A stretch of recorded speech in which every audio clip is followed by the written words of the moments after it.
Hello and welcome to a SmurDP video, and today we are looking at issue 12 of the Power Rangers, and this is the prelude to the Eltarian War.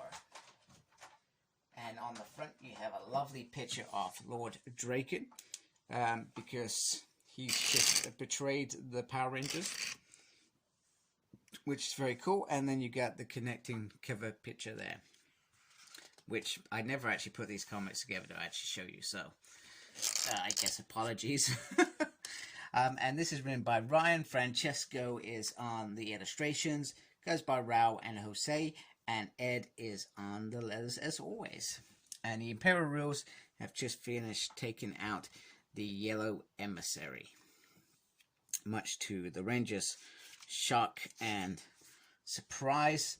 So they are on the run, and they are calling 11 to make a save because they know that they're in trouble. They know they're lost. However, when they go to enter the ship, they are shocked to have 11's body thrown at them because he wasn't responding in any way on the communications.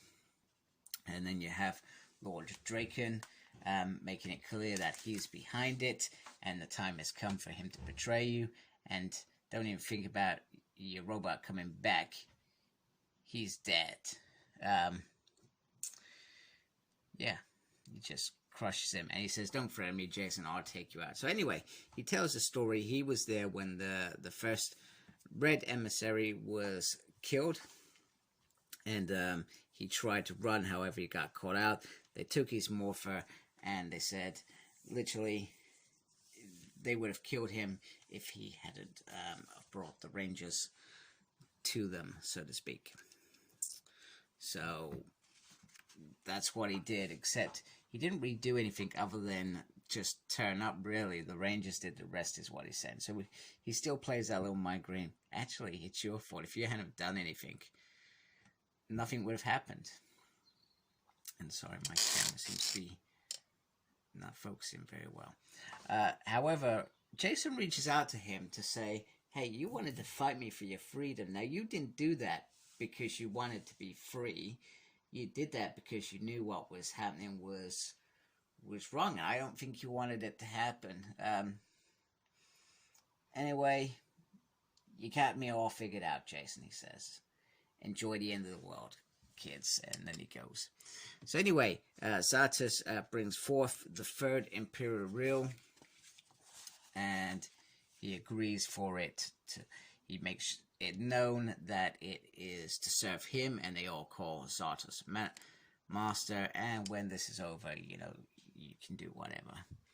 So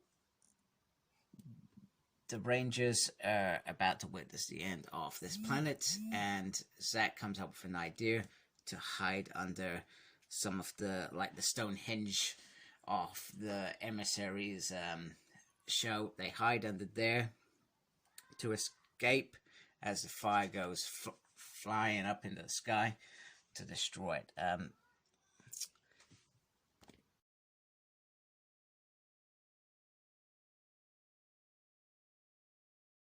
Also, we hear this little sinister statement: "There will be even more devastating when we are free of the Master." So they do not intend to they intend to serve Zartus for now, but at some point they're going to turn, and that will probably be in the Eltarian War.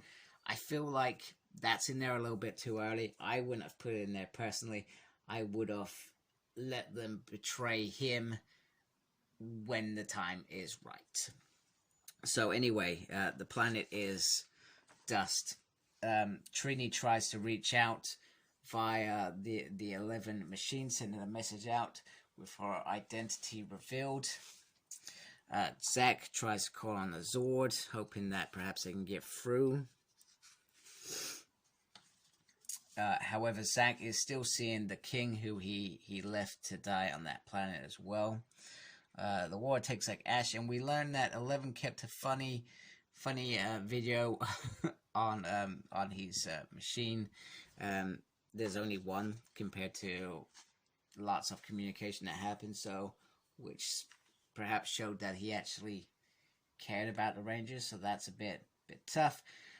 Jason tries to reach to the Red Emissary to escape, and then they reminisce a little bit on how they're gonna survive, and pretty much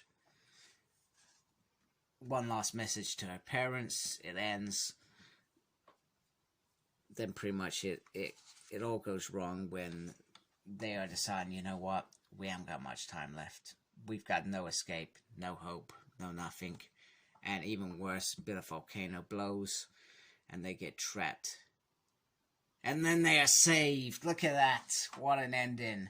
They are saved by the 4th Ranger.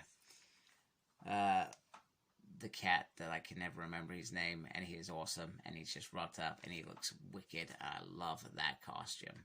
Absolutely amazing. I really hope we get a Lightning collection of the Omega Rangers in this at some point, because I really do like the Omega Rangers. I was a bit skeptical of it at first, but I feel like it makes more sense than Peace Convention. More sense than a Peace Convention. Anyway, next up, in fact, did it say...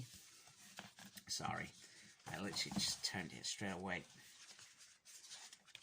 Yep, to be continued in the Terrian War. So, issue 13 of Power Rangers and Mighty Morphin is that big event that all this has been a lead into, and I am very excited and looking forward to it and cannot wait to read that and share with you guys that. But this was a cool issue. It was an issue about, it's like...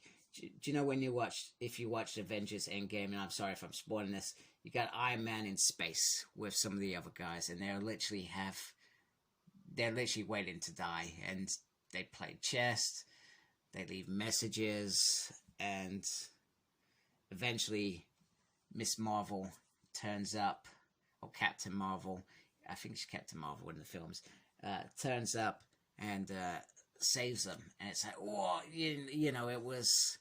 This is what this issue was like, in a nutshell, except for Draken's little tail and the Imperial Riddles, which has made it a bit more bulky. But I really enjoyed that issue. I really enjoyed it. I promise I will try and be a bit more on the ball when I get these issues in my hand, just to get them out to you guys as well, and, you know, try and talk about what I want to talk about when I read them. Anyway, I am going on holiday for the next week. So there will be no reviews for a week. I am going off with my kids and my wife, and we are going to go stay in a caravan, which I'm very excited for. It's been a couple of tough years for everybody in the world. So I'm looking forward to a very, very nice, fun-filled break with booze, adventure, and, you know, letting the kids do whatever the hell they like.